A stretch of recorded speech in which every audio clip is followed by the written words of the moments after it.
So area number 2 where you need to lead as a man is family life. What could possibly be more important in existence than the perpetuation of the human race? This is creating new life that can go out into the world like, arrows sent forth from our bow as our life. And so this is not something that men can do directly. Only women can actually create new babies. But it's a really, really beautiful thing to be able to play our part in it, and absolutely amazing. I have a new baby right now. He's 3 months old. And when I look at him, then I'm just really blown away by the miracle of his existence. There's a spark of divinity in every single human being, and even though there's 8 billion of us, then, it's something so normal, so mundane in some ways. And there's so many of us that are so the same. There's this aspect whereby if you really meet and open yourself up to one other individual person, then we get moved in a very deep way. There's something transcendent that happens when we actually come into an actual meeting, when we take the time to really meet another human being. And I think you see it happens most clearly when you do it with your own small little baby.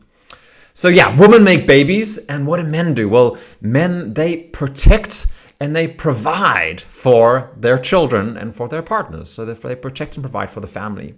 And I would really say the family unit is what makes a man step into his manhood. The family is, of course, a microcosm of the greater society. And any country with strong families is going to be a force to be reckoned with, whereas weak families will make a state crumble basically and disintegrate and fall to nothing eventually. It takes a little bit of time, but that's exactly what happens. So nothing can shape you more into a man who's ready to really lead others in a good way than learning to lead your family. If you have a job as a corporate leader, but you don't know how to lead your family, there's a real risk that you're probably compromising in several important areas on what you know to be right in order to gain personal power or resources or something like that. You might even be living a lie and feeling that deep down and worried about it. And really often what we're doing, and certainly what I've done in my corporate career before I'd taken leadership and responsibility for my family, what I was manipulating and cheating other people in order to be able to just gain my own selfish needs. And certainly we see a lot of that out in the corporate world around us. So we can't do that in our families. And so that's what a family and leading a family teaches us, because if you try and manipulate and lie and dominate other people in your family, then they're not going to put up with that. They're going to refuse to accept it. And so it's going to cause a break, a rupture. You can try and dominate people in your family for some time, but eventually things are going to fall to pieces. So the only way to successfully lead a family, to do it well, is through leading through love. And protecting and providing for your family really entails sacrificing yourself. That's what leadership is all about. So basically what happens, we spoke about vision in the first video in this series. And if you haven't seen that, then you should watch that. But you have a vision of the future and a future state of being that's so much greater than yourself. It's so much more beautiful and so much more valuable than yourself that you're compelled to pursue that vision. And as you pursue that vision, what you'll see is that you actually need to sacrifice yourself. You sacrifice your time, your energy, your health, even your personal goals need to be sacrificed a lot of the time. Some of them will align, and those will be the good ones. But a lot of the ones, the things you thought you really wanted to do, you'll find, that's not actually where true happiness and meaning is. And so we sacrifice even sometimes our status, our personal power. And one thing for sure, ultimately, you will sacrifice your life.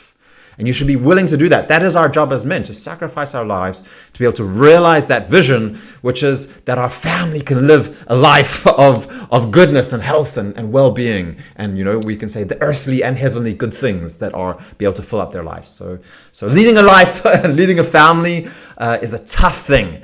And the work that it takes will take everything from you. And it never ends no matter what.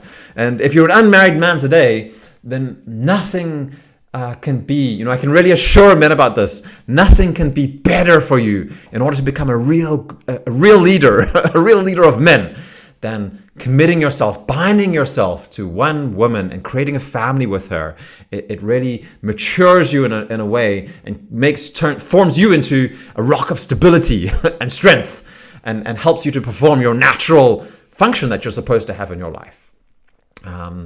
So yeah, family life is absolutely important. And if you are married, then of course, the subject of the next video is going to be something that is one of the core challenges of the married life, which is about leading in intimacy. So many men, they leave the whole intimacy thing over to their wives to be, women, it's like, they're the ones that are interested in that. But no, what I'm saying is that in order to have a successful family life, you're the one as a man who needs to take charge of and be taking responsibility for ensuring a growing and continually deepening intimacy in your most intimate relationship as the engine for that family life to be able to function. So looking forward to sharing that with you next.